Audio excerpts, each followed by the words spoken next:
Okay, so next question guys is number 12. Ganun pa rin. 빈칸에 들어갈 가장 알맞은 것을 고르십시오. Fill in the blanks. Okay, so try natin mag-aral guys or mag-practice magbasa. Malaking tulong yan sa exam.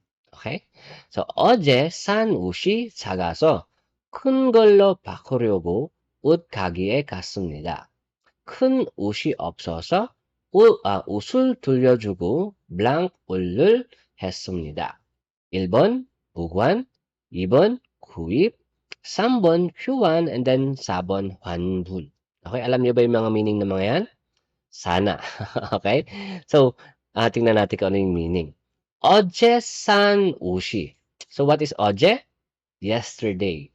Sun. So, what is sun? Is it mountain? So, sun is mountain, but this one, san ushi is, yung sun is ginamit as modifier. Okay? So, galing yan sa verb na sada.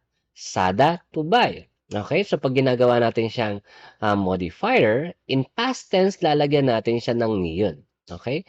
Oje-san ushi is the clothes that you bought yesterday.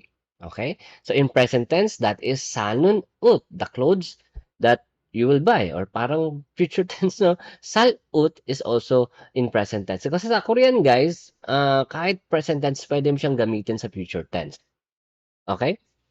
So, 어제산 옷이 작아서, 작다, to be small, 아서, because the clothes that I bought yesterday is small, 큰 걸로, okay, 크다, to be big, 걸, parang pinaikling gosul, okay, got plus marker na ul, gol, and then ro is parang towards something. Okay? So, pakuda, so usually yung ro, makikita mo yan pag ginamit mo yung pakuda. Kasi may gusto kang papalitan from something to something. In this case, yung binili niya na maliit na damit, tsaga, so gusto niyang papalitan sa mas malaking damit. 큰 걸로. Okay? 큰 걸로 바꾸려고. 려고 ginagamit natin pag may gusto tayo pakitang purpose or yung intention natin. Okay? Intention niyang magpapalit ng damit. Okay? So, 옷 가게에 갔습니다. Pumunta siya sa clothing store. Yeah, 갔습니다. When? 가다. 갔습니다. 큰 옷이 없어서. Okay? So, 없다, do not exist, do not have. Kumbaga, walang 큰 옷. Walang 큰 옷, walang malaking damit. Because walang malaking damit, there are no big clothes, 옷을 돌려주고. Okay? So, what is 돌려주다, guys? Okay? So, combination yan, tulida, to turn back. Okay? 돌려주다, to turn back, kumbaga, or to return. I-return niya na lang yung clothes na nabili niya kasi walang malaki, which is yung dapat gusto niyang ipalit. Okay? So, ang gusto niya, ibabalik na lang. Gu and 돌려주고 and ano yung action nun after niyang isoli yung binili niya. Okay? 을을 했습니다. Ano yun? Is it buguan? So, what is buguan, guys? Buguan, guys, is parang mga storage, no? Or locker. So, sa South Korea, I don't think kung meron to sa Pinas, no?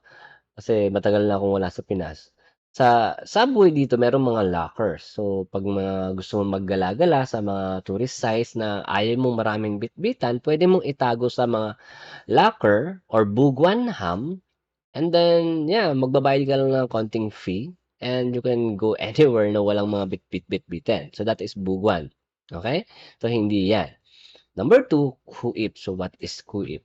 Kuip is also to buy. Kuip hada. Okay? To make a purchase. Okay? So, hindi rin yan. So, hindi naman siya bibili, guys. Gusto niya lang magpapalit. Okay? But since wala yung gusto niyang size, sinoli niya na lang.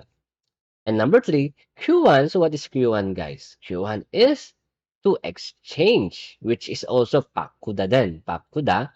But since wala nga yung gusto niya, hindi niya pwedeng papalitan. Which is yung number 4. Yan yung answer natin. Wanbul. So, what is wanbul, guys? Refund. Okay?